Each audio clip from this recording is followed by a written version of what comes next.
Always a pleasure. I'm feeling it. Do you have any song to start us off with? There was this song that we sang yesterday in church. I've been humming it. I don't know the words very well. Exactly. That song was kicking in the anointing. I see. Yeah, it was a powerful, powerful, powerful service yesterday. Very, very nice. Yeah. Very nice. And the special edition was announced at the end. I won't say it again here, but that will even make next Sunday even more powerful. Man, I'm looking forward to that. That's one of my highlights for next week. for next week. Yeah. If you know, you know. If you know, you know. Good evening, everyone. Thank you so much for joining us. Another week of Family Matters. Thank you so much for coming back. Be sure to get comfortable, like, subscribe, share all those things as you're getting into it. Because we have another amazing topic, a continuation, but a continuation in a good way. Whenever we have a continuation, it's because the topic is so deep. It's so something to really focus on. And today I have the pleasure, the honor, the privilege to cover this topic with the one, the only Dr. Apostle Pastor Erus. Thank you so much for joining us, sir. My accolades are getting long. My titles are getting long with True You Pious. It's getting very, very long. It's always good to be here, Pious. No, the titles I mentioned are very condensed. If we should go into all of them, honestly, the 1 hour will even be enough. Honestly, thank you so much, sir. Thank you. It's good to be here with you, Pious. Always good to be here with you. Thank you, sir. The pleasure. 1 hour with you goes like 10 minutes. 10 minutes. Thank Before you, you know it, we're done. I'm telling you. And with you, it's so much easier. And with our people here, it's even easier. The lifeblood of this stream, thank you so much for being there again. Be sure to drop your comments. Let us know you're here, you're active, and you're ready for the stream as well as we get started here. Invite everybody. Nobody's too young for today's topic. Exactly. In short, the sooner you know it, the better for you. The better. Honestly, if you watched last week's episode, mostly at the end, the example you gave, every 2 years. If you know. Yes, if you know, you know. Exactly. The earlier you start, the better. Yeah. The earlier you start. Apostle, how was your week? Well, it just started, but it's going well. Started today, fired up. I had to leave the house much earlier than I used to. I had a very early appointment. Okay. So my day started very early, and it's been going good. Are you more of a morning person or more active at night? More active at night.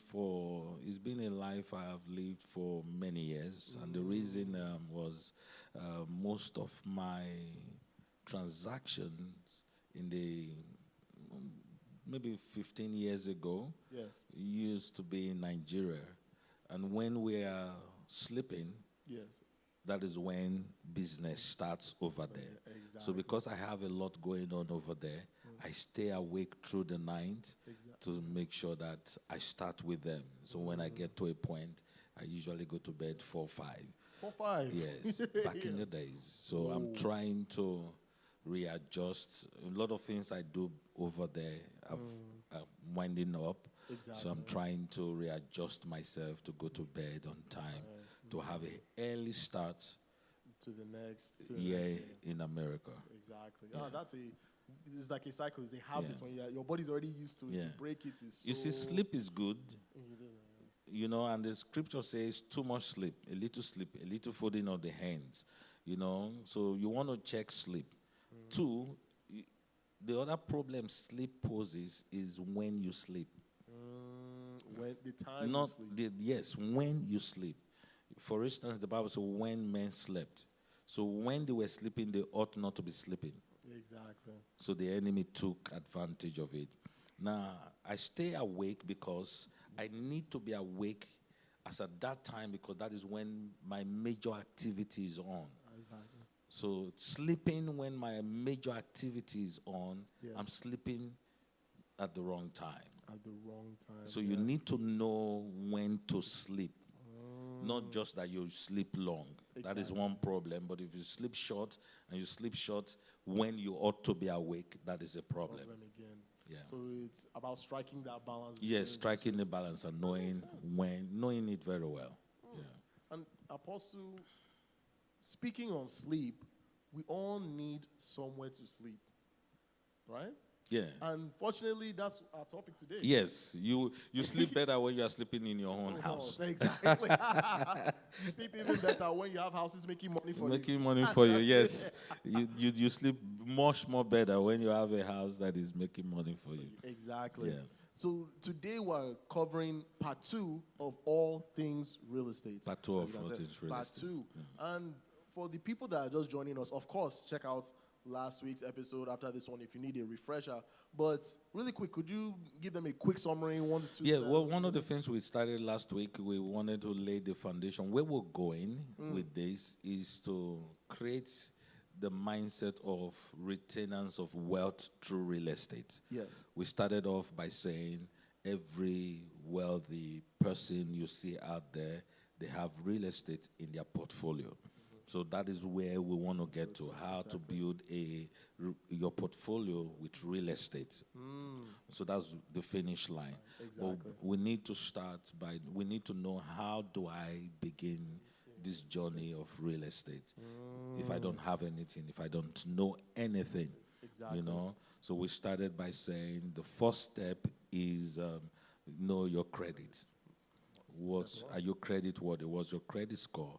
And we went through, we took way more than half of our time last week talking about credit. Yes. And we're laying the steps to buying real estate. Yeah. Now, most of the things we're talking here now, we're talking more on the residential part. Yeah. Because the commercial part is a little bit different. But it's the same process. They still need your credit. They still need some other thing. But it's a little bit different. Yeah. But we're talking more on the residential part. Before we get done with all things real estate, we'll talk about the commercial. Because the commercial property is somewhat better than the residential. Really? Yes. Yes. Would you say it's more difficult to get into, or just It's different? more difficult to get into. But it's it generates much more money. Really? Yeah, and appreciates better. And it's easy maintenance. Easy maintenance. For instance, we're not going to. Nobody's going to drag us into it now, because we don't. That's not what we want to discuss. Yeah. For instance, when you rent a commercial property, the lease agreement has it in a way that it favors the landlord the more, the owner. So in, that's wall to wall. Everything within is your responsibility. So if the toilet clog, is the tenant's responsibility. If the AC unit gets bad, it's the tenant. If the electrical system gets bad, it's the tenant. It's when the fault is outside, that is when it's owner's responsibility. Exactly. So it's less of a challenge for the owner. But why the residential, if you have a residential property, is a little bit more hands-on. Yeah. If the toilet clog, they call you. If the AC unit goes out, they call you. If the gas cooker stops working, they call you. Anything that goes bad, they call you. You know, so it's kind of a little bit challenging. Exactly. And Apostle, like you said, we're still going to get into it later. But just one flash question, really quick question. You started, Pius. Really quick question. Pius, this is how you start. This is how you start. Okay. No one should copy me with this question. Would you suggest, if someone has their residential home, they have that, go ahead and purchase a second home, a second residential property, or go ahead and save up and get the commercial?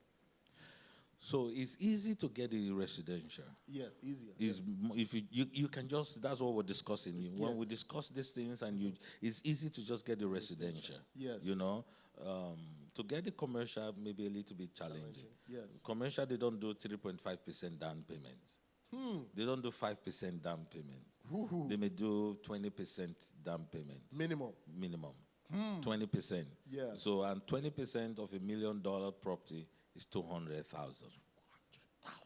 You understand? So that is why it's not easy for everybody to dabble into the commercial part of real estate investment. you know. So that's the challenge there. Exactly. So for someone that don't have that much money, then just save up 20,000 with a 3.5%, they can buy another property as a primary resident. Again, under the FHA guideline. Okay. And like I promised, I will not ask any other Don't questions. proceed. Don't proceed. You go online to ask your questions. If you have Exactly. questions, throw it online. Throw any questions online. Okay. So, Apostle, like you said, we covered 2 steps in our last talk. We talked about credits, and we also talked about income. Yeah, we started talking about income. Yes. A few more things we want to talk about income. Yes. You know, these things are, if you can just position yourself. I did a little more research today, and here in the U.S., anybody can buy real estate. Anybody? Anybody, no restriction. The only thing that restricts you is if you want to get a mortgage on it, if you want to fund it. Exactly. So it's the funding company that determines, hey, do we want to fund to you or not? But here in the U.S., anybody can buy real estate. Anybody, so that established. We talked about the credit, and we said if you want to know more about the credit, go search our video on all things credit. Now, income, the reason why I want us to talk about income, for instance, I've had some clients, just a disclaimer, I sell real estate. I've had some clients come and say, hey, why are they not pre-approving me for this loan? I make way too much money, so why are they not approving me for it? Yes. And the problem is, yes, you have a lot of income, but your income don't meet the income guideline for it. I'll explain. You have 2 jobs. Or let's say you have 1 job. Yes. And that 1 job, you've been on that job for 6 months, which qualifies you. But in that 1 job, your basic pay, for instance, maybe $60,000 annually. But with overtime, he pushes you up to 100,000. Now, the income guideline, they can't use that overtime until you've stayed on that job for 1 year. So that's why you need to understand income. The fact that you make a lot of money, that is taxable. Remember we said it has to be a taxable income. Yep. It has to be a taxable income. So that's one thing you need to know about income. Yes. You have 1 job, you're doing a lot of overtime, and you've not done it for 1 year, they can't use it. Exactly. That's 1. Number 2, thing you need to know about income, it has to be taxable. And taxable incomes are those that all W-2 income are taxable. The government already removed their tax. Now, when you calculate your income, if it's pre-tax, like your W-2, you don't calculate it based on after tax. Oh. Yes, so you need to know that. For instance, I'll need someone with a calculator to help make this out, work this out. For instance, if you earn $50 an hour, $50 an hour, and you work 40 hours a week. Okay. That is how much a week? 2,000 a week. 2,000 a week. Yes. So multiply by how many weeks do we have in a year? 52. Multiply by 52. 104. Divide by 12. Divide by 12. That's it. That is 8,666. So that is what the person earns monthly. That is how it's been calculated. Okay. 8,666 monthly. Exactly. So before tax. So that's what they take as your income. That's what they take as your income. Yeah. That is what your projected or expected income is supposed to be. Exactly. Now, when you have income and you're being paid with something like ADP, you know, those payments platform. Yes. They can go in and see precisely how much you're being paid.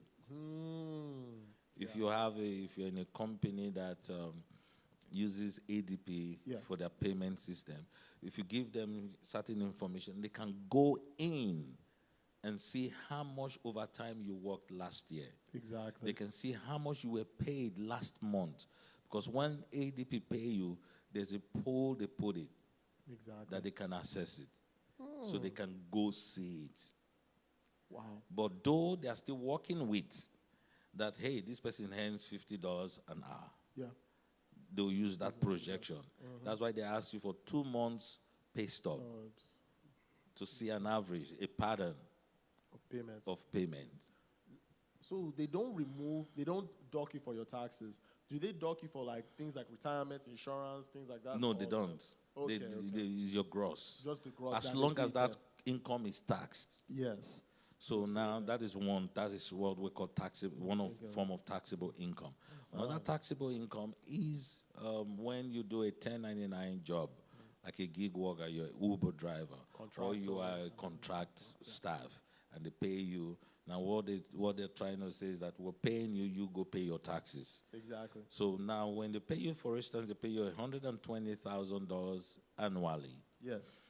And you can go and write off $60,000 off of it. That, I spent this on clothing, I spent this on gas, I spent this on that, and you write off 60,000. Yeah. So what is left, what the government taxed you on is 60,000.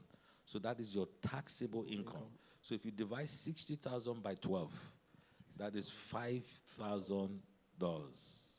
Now the 1099 job, they want you to have it for 2 years to get an average. Oh.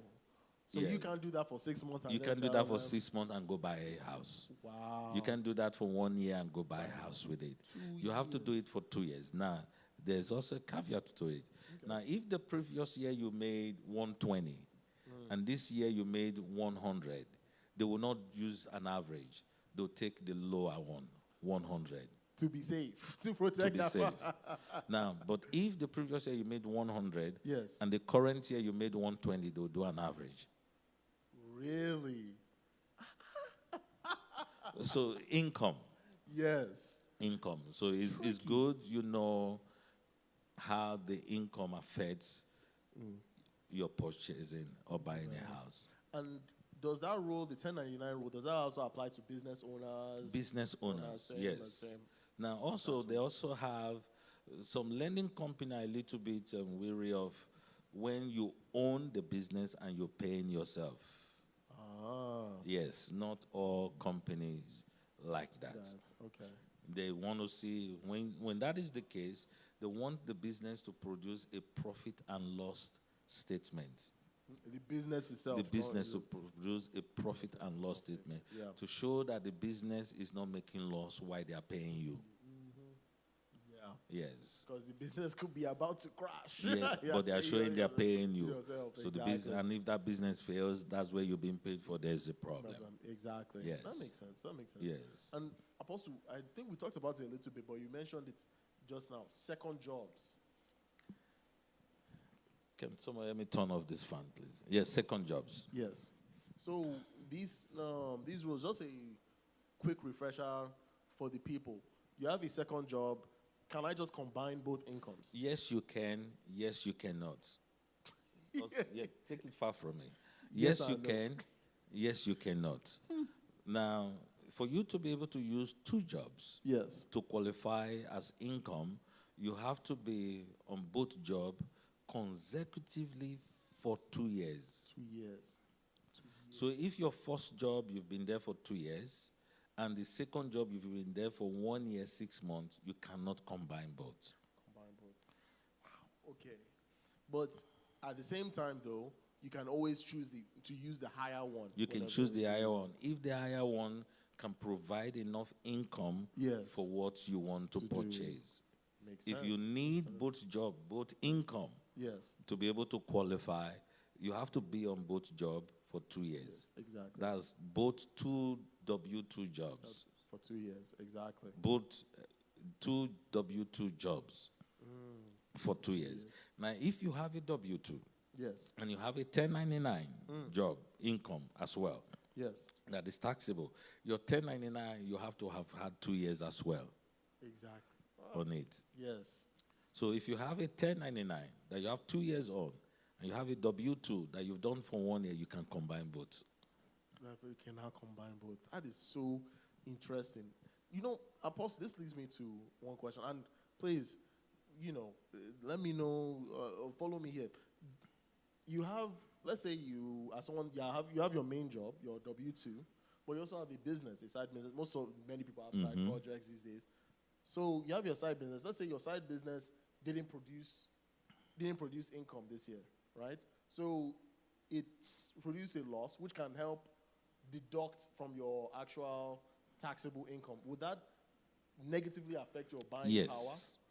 power? Wow. Yes, because it's a loss. For instance, your private business, maybe it's a startup business. A startup, yes. And you invested, the business return 20,000 gross income. Yeah. But your expenditure is 60,000. So you have 40,000 negative. Yes. 40 divided by 12. Work it out. Yes. 40 divided by 12. That's about 3,600, over 3,600. Yes. Right. Exactly. Yeah, 40 divided by 12. So each month you are 3,600 negative. Yeah. So if you earn $10,000 monthly, you're going to take the 3,600 from the 10,000. That becomes your income. That becomes your income. Yeah. So it's good you understand the income. Exactly. If you want to buy real estate, it's good you understand how income plays out. And we can go on and on and on and on and on and on with income. Yes. Now you can also have, if you don't have personal income, you can have a co-signer. A co-signer, okay. A co-signer is someone that, hey, come co-sign with me. In other words, come be a co-debtor with me. The same debt will be on you. But I need your income to join with me so that I can qualify for it. Now, the same process you go through is the same process that person has to go through. The same vetting, the same everything. So you can combine both incomes. Okay, at that point. So you won't need to, when you want to use those two incomes, you don't have to wait 2 years. You can just 6 months at least for both people. You can, yeah. And you're good to go. Now, the 6 months work experience is not all you need. 6 months income, no. You have to show somewhere in your work life that you have worked 2 years stretched without interruption. Yeah. Because they believe if you can work 2 years stretched without interruption, that means you have a work ethics. You like to work. Yeah. You know? Okay. So if on this my new job, I've been there for 6 months. Yeah. Or let me give you a very, very good example. Somebody relocates from whatever country into the United States. Yeah. Before they came in the United States, they were working. They've been working for maybe 10 years, 15 years. Yeah. They've been on one particular job for 2 years. Yes. They show that they've worked 2 years. Yeah. But they came in the United States. And when they got in the United States, the process of trying to get their documentation and get settled and get things going takes them some time, maybe 8 months. And they start working after 8 months. Yeah. And they've worked for 6 months here in the United States. Yeah. They can still buy. Because they can show that somewhere in my past, I've worked 2 years. Straight. So all that you need to do then is to get what they call employment verification from your company. Oh, okay. That you used to work with. Now, that employment verification is a little bit tricky.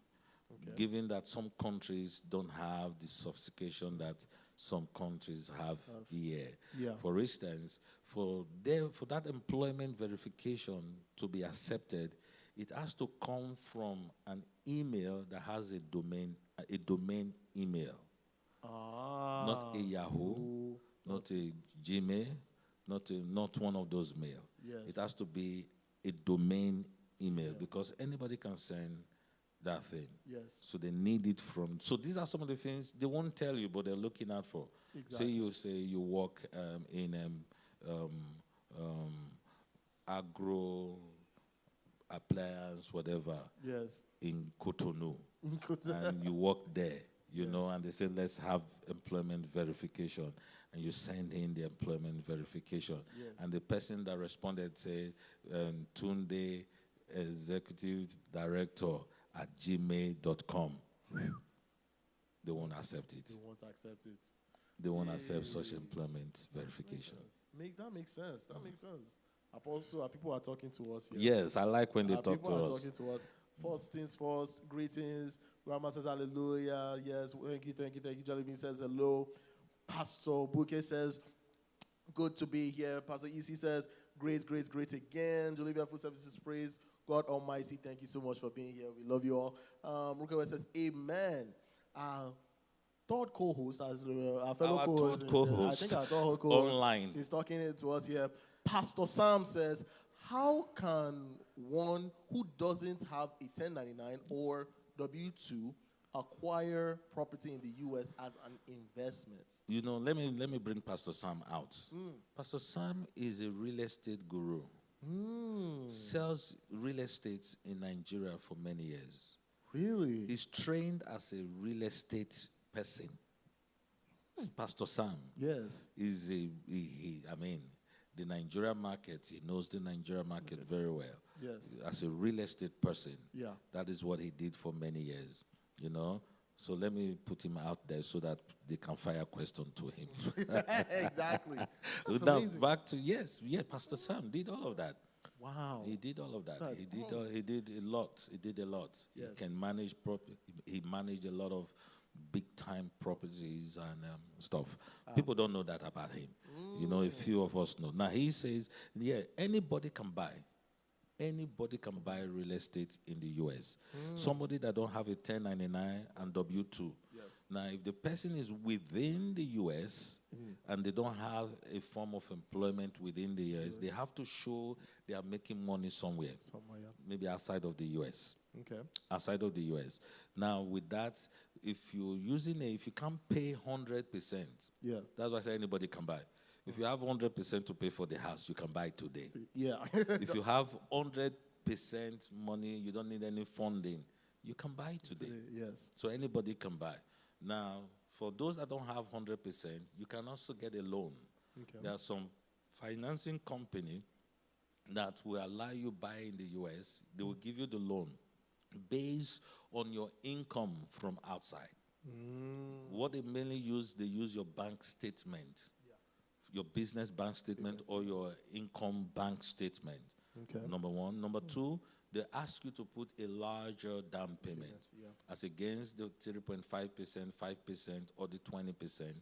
Usually they start from 35% down payment. So if you want to buy $1 million home, for instance, they need you to put $350,000 down payment. Exactly. They need you to put $350,000 down payment. Now, if they go through your bank statement and they go through your income, they feel comfortable. They are good with it. They're used to it. I have several clients that have done that and are still doing it. Yes. And they feel comfortable. They will lend you that money and put a mortgage on the home. Okay. I believe that's the answer to Pastor Sam's question. We all love that question. You have a question and then you have the A to it, the B to it, the little babies following it. One quick question on that is, can you borrow, take a loan out for a property against another asset of yours, against another house or stock or property? Is that possible? It's very possible. Really? Yes, you can do that. When your property has a equity line of credit, and that is when you have more than 20% of the value of the home, yes, you can borrow from it. Makes sense. You can borrow from it. Yeah. And if you borrow from it, you can take that money to go put as down payment to another property. But that money you borrowed is you borrowed it, so you'll be paying on it. So it's going to be counting as debt towards you. Yeah. You understand? Yes. But the money you borrow, you can use that money to go put as down payment on another property. If you don't have the down payment elsewhere, you can borrow from there. Makes sense. Okay. That's fantastic. Let me not ask too many questions. Our people here have more questions here. Brother Taiwo says, any difference from a co-lender or co-buyer and a co-signer? Yes. Go ahead. We'll keep reading. Are any of these legally owned? Do any of these legally own, or are they just signing on in a real estate contract? Okay, so a co-lender is a co-buyer. Exactly. Okay, let me explain this. Okay. Say you go, I think I tried saying something about it. Yes. Say your income is not enough. A husband and a wife, for instance. Yes. My advice, a husband and a wife, if one person can buy the property, use one income. Don't use both income. Yeah. Don't use both income, and I'll explain. Because if you use both income, the debt is going to be counting on both of you. So if you want to do something else some other time, that debt is going to be counting of you, and it's going to make your debt to income ratio a little, on both of you. Yeah. So if one person can do it, use one. If one person cannot do it, and both can do it, so we are co-buyers. Yes. We are co-buyers. Yes. So we are co-borrowers. Co-borrowers. Also co-signers. Co-signers. Yeah, also. we both applied for the loan. Exactly. Now, if I buy it by myself, here in Texas, there's what we call the homestead. Even when my spouse is not on the loan, I cannot sell that home without her signing off. She has to sign. Really? She doesn't have to sign by law. Okay. She doesn't have to sign by law for me to buy it. Yes. But by law, she has to sign for me to sell it. Because of Texas law. Really? Yeah, it's a protective kind of law where the one spouse cannot just go sell off and leave the other spouse hanging because they are not in the loan or in the title. So what lenders have done, since this person is going to eventually sign off for you to sell, we want them to put their signature on it, even when they are not on the loan. Exactly. So most lenders, I don't think I found one out there. Most lenders will want your spouse to come and sign in closing, not as a lender, as a co-owner. Co-owner. That is so interesting. Does anything change based on things like prenups or anything, or is that just set? In Texas, that is set. That is so. But prenup can take care of that. You down the road, you already gave a waiver that this, yes, yeah. That is so interesting. Family matters, and we are here to talk and learn all together. My brain is growing at this point. Yeah, I'm telling you. So exactly. So Bratayo, co-lender, co-buyer, co-signer, all the same. All the same. Maro says, hallelujah. Pastor Daniel says, thank you, God. Thank you, sir. Thank you for being here. Pastor Sam says, is a co-signer equally liable for the debt? What are things to consider before co-signing? A co-signer is equally liable for the debt.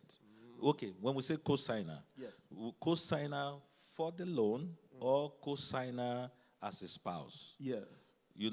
Two different things. You understand? But I believe what he's saying, if I brought my income as a supportive income to apply for the loan, and I signed for the loan, not for the home, but for the loan to get the home.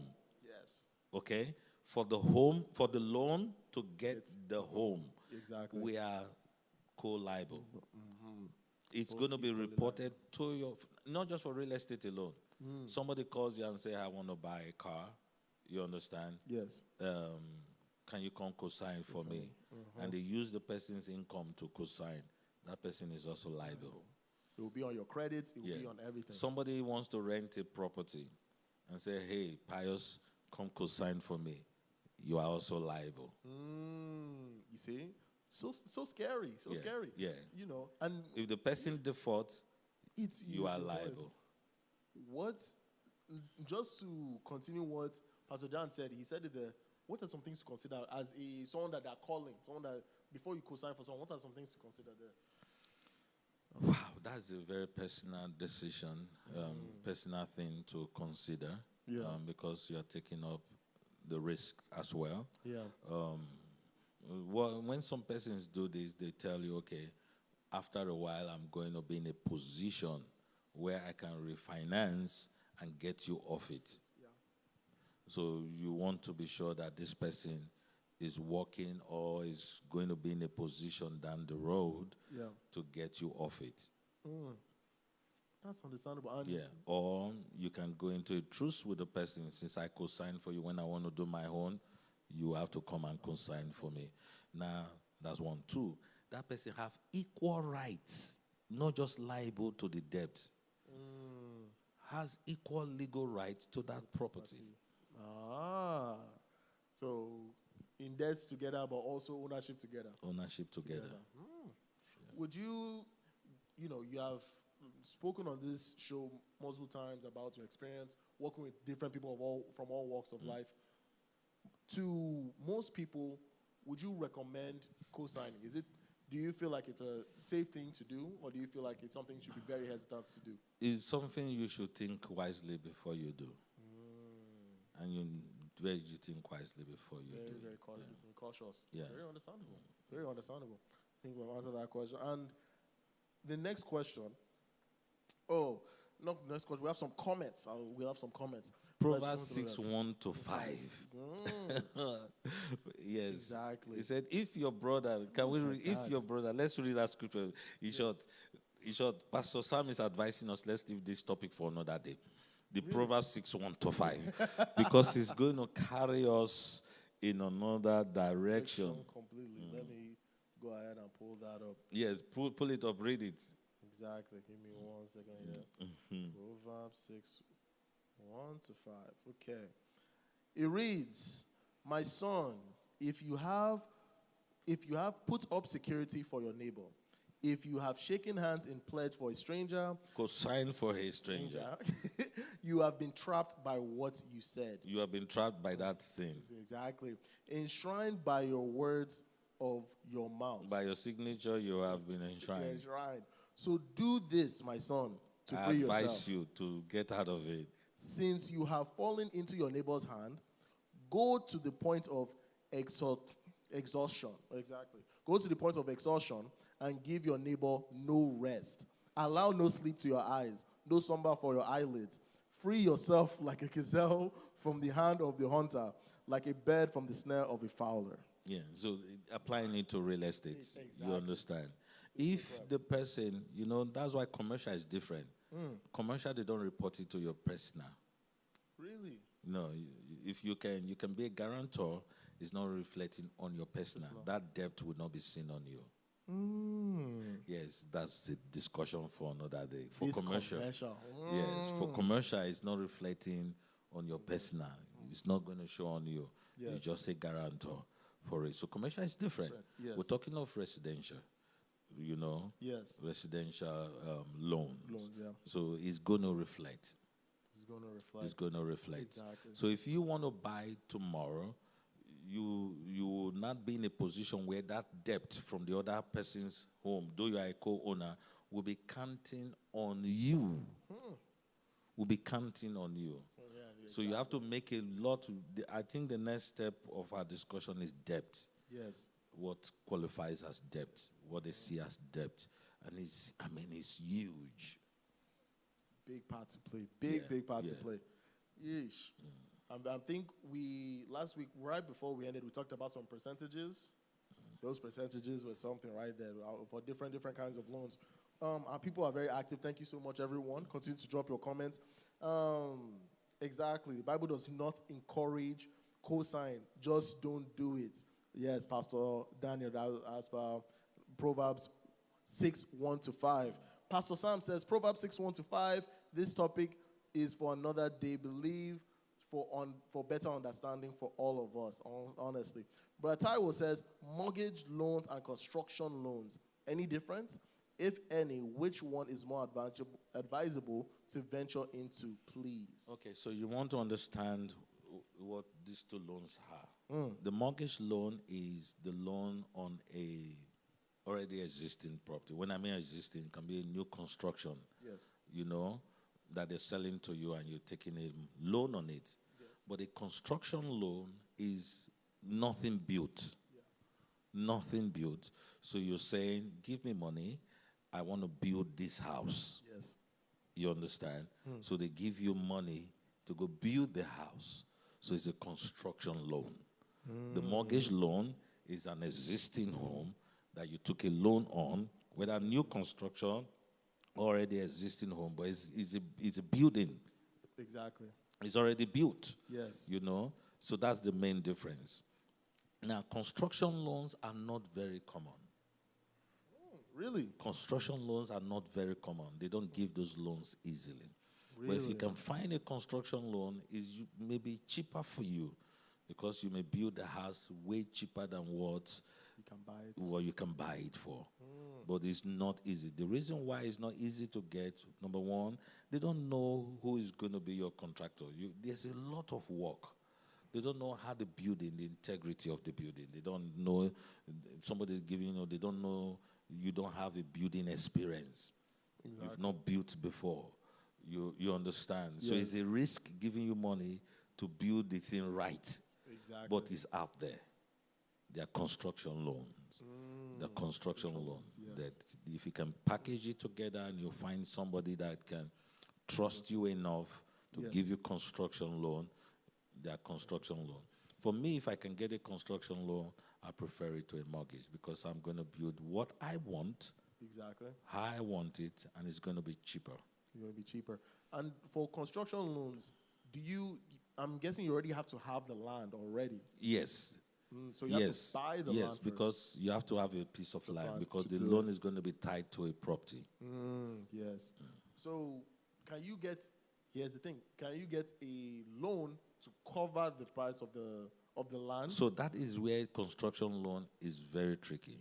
Now, if you don't have full rights, you didn't pay for the land in full. Yes. You borrowed money on that piece of land. Yes. And you take a loan to construct on that piece of land. So you have two loans. Two loans, yeah. Guess which have the right to anything in that property?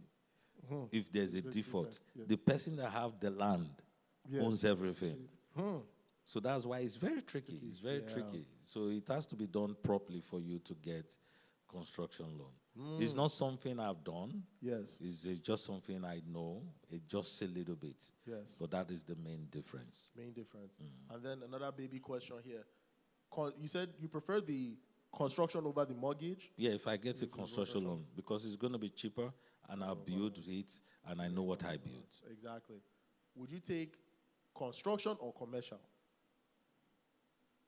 Depending on what I want to do. If I'm building a personal home, I'll take construction. I'll take construction residential home. Yes. But if it's for investment to make money, if I have money to get commercial, I'll buy commercial. I can't wait for this commercial. Everyone, ladies and gentlemen, that commercial episode is going to be something. It is going to be something. People, keep talking. The engagement is going. I cannot even ask any more questions before we finish here. Sister Georgina says, how much do I need for a down payment in order to buy a house? Okay, so there are two main guidelines. Yes. If you're using the USDA, maybe you don't need any down payment. That is where you're buying a house, a home in the rural area.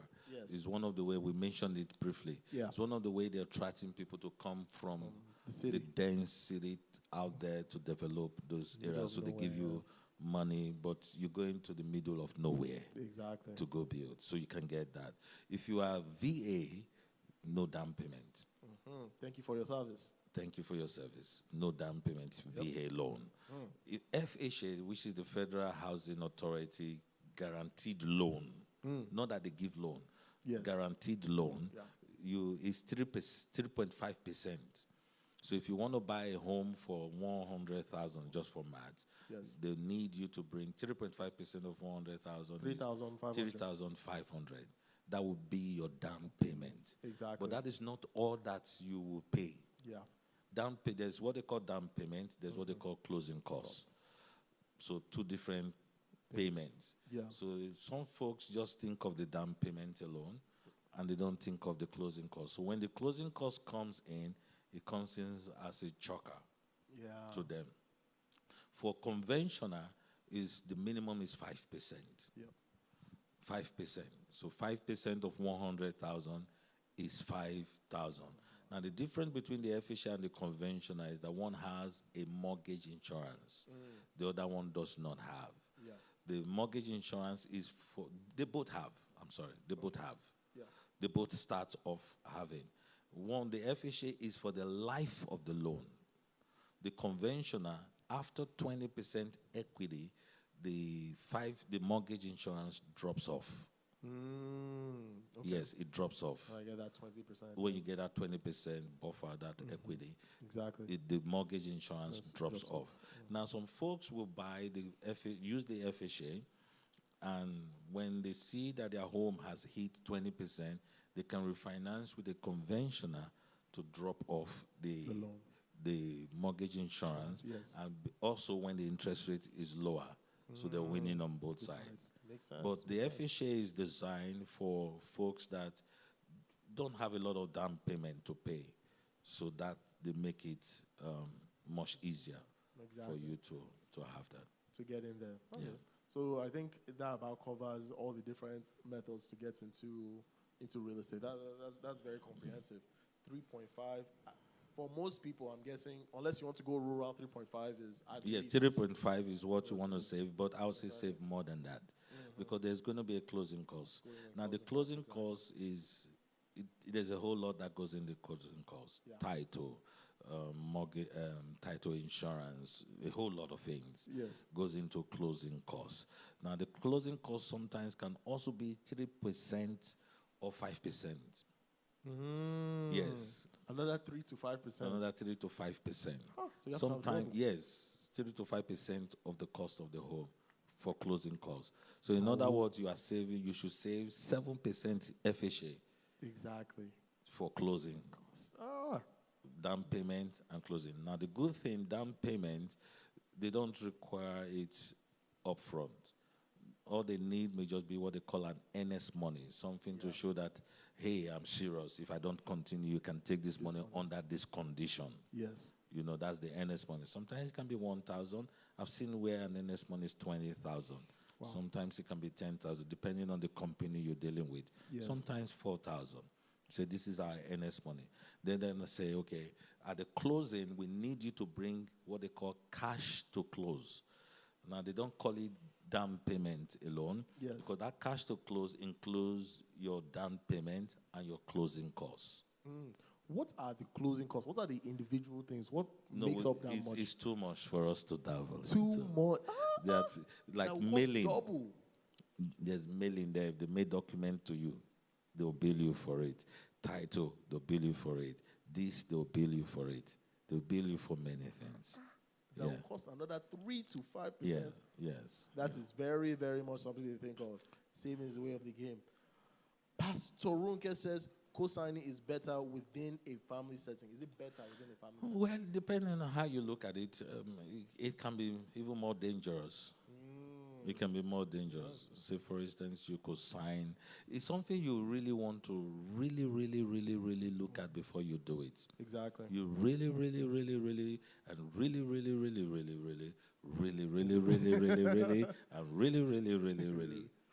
it. You look at it before you do it. For instance, you could sign with your brother, your sister. Both of you are cool. Yes. Both of you are cool. God forbid. Both of you grow old and you move on. Yeah. And your kids come on with no proper arrangement. Exactly. Whose property is it? Who do you? Though you are the one paying the mortgage. Yeah. The kid of your sibling can come lay claim if there is no proper arrangement. Or something goes bad. Your brother, your sister can come claim that property because they're co-owner. Exactly. By document. So it's something you really want to look at, you know, to do it. It's better to do a commercial co-sign because it doesn't reflect on you. You're not owner. You're just guarantors. Do you believe in the adage, don't mix family with business? I strongly believe that if you want to do business with anybody, look at it very more, especially with family. Double look at it with family. With family. That is very, very, very key. Proverbs 6:1-5. Pastor Sam says mortgage loans and construction loans are different. Construction loans have a moratorium period, while mortgage loans do not have one. You see, I told you he's a real estate person. He's coming out now. I have pulled him out from his hiding place. I've exposed Pastor Sam. Pastor Sam. He continues. Construction loans are mainly for commercial investment properties. Say that again. Read it again. Construction loans are mainly for commercial investment properties. Not true. Really? Not true. Really? Yeah, they can give you a construction loan to go build your private home. Yeah. It's a loan here in the U.S. But most times where you get such loan is for commercial, not restricted to commercial alone. Yes. Somebody can give you a loan to go to your private home as long as you're paying and you meet the terms. Exactly. Yeah. Makes sense. So it's not common to find it there. It's not easy. Yeah. It's not easy because it's not easy to get a construction loan for it. This is a kind of a crazy one. If you are getting a construction loan to build an apartment, is that considered commercial or is it still residential? Okay, that would be commercial. That would be still under commercial. Yeah, because that is not a single family home anymore or a multi-family home. Yes, this is a place of commercial. Very interesting. Yeah. Very interesting. Let me know it's still too much. So like we have another comment. This one is one of the nice comments we always like to get. Prophetess Rachel says, "Thank you, man of God." Oh, woman of a great God. Man, I met her recently.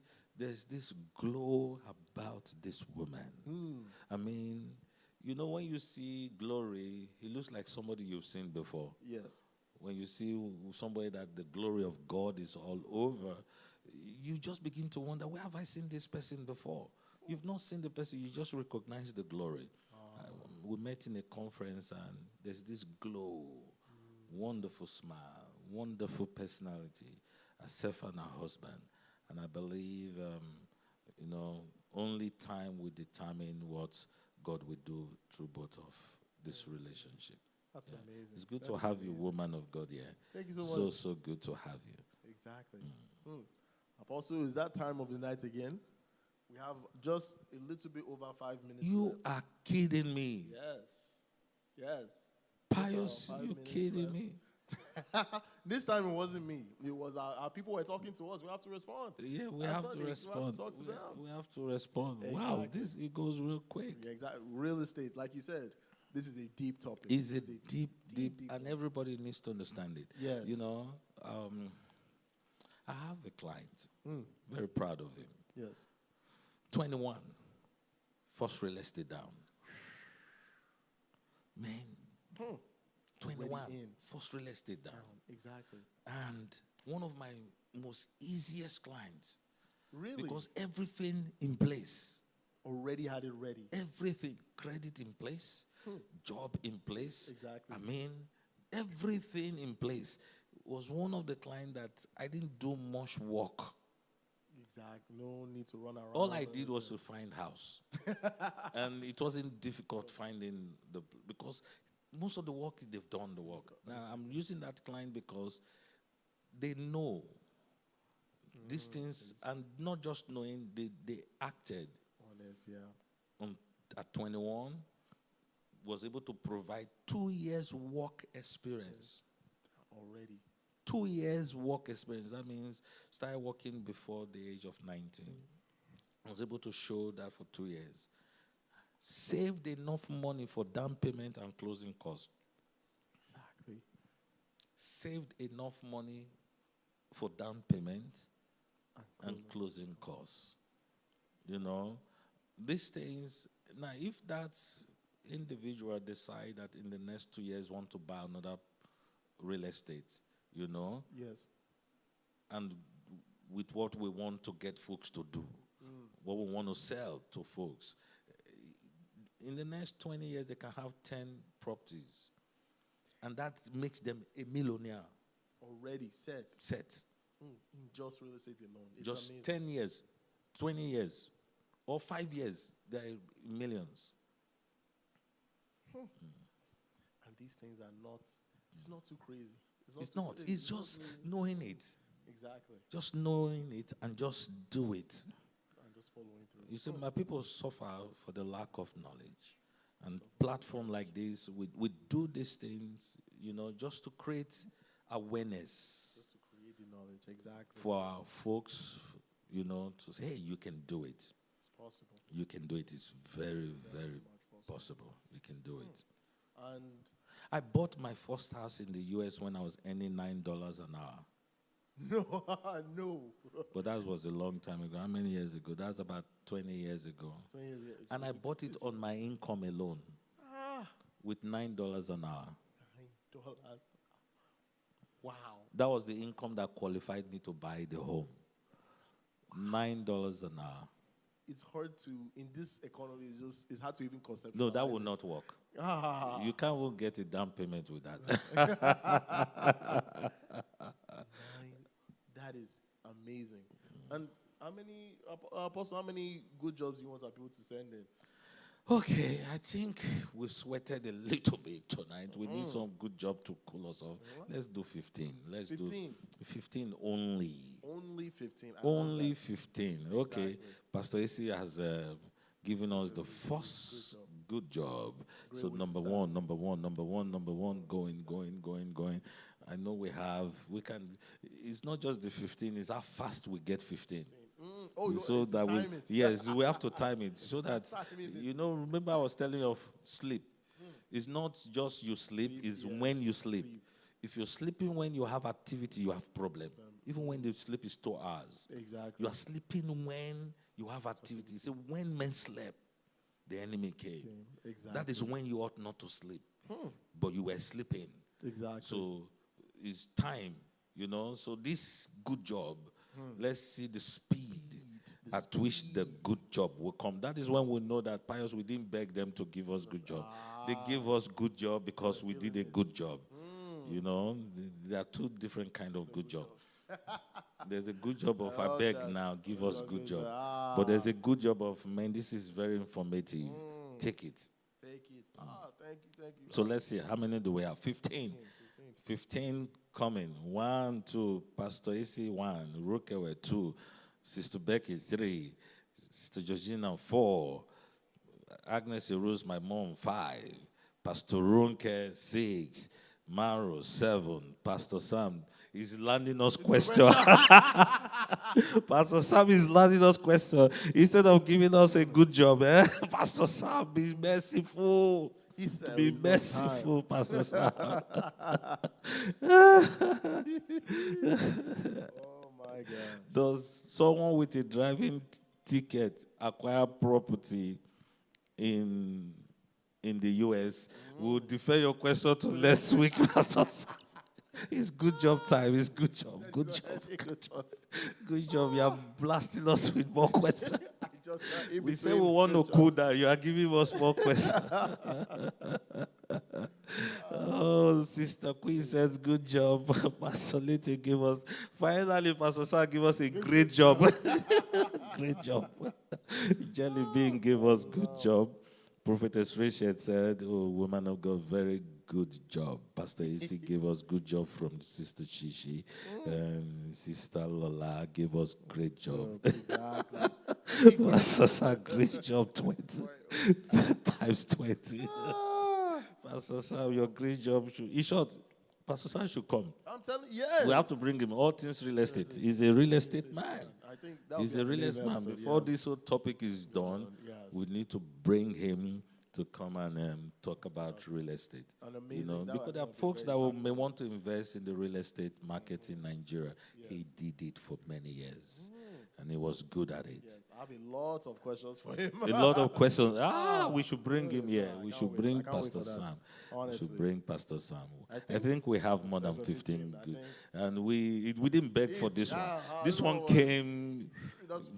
Good job. It flowed. Any last messages for our people for the week? Till we see them next week, by the grace of God. Mother's Day is coming. Mother's Day is coming. There's a special in church on Sunday. Don't miss it for anything. That's all. Are you looking forward to the special in church on Sunday? I can't wait. I can't wait either. Exactly. It's going to be loaded. It's going to be powerful. I'm telling you. Go get your first real estate. Get it. Let's do And it. if you have the first one, work on getting the second one. And etc. etc. Get And 2, 3, keep going, 4 keep to going, 4. keep going. You already know. Thank you so much, everyone, for watching. We'll see you next week. God bless Bye, you. everyone. Bye now. Bye.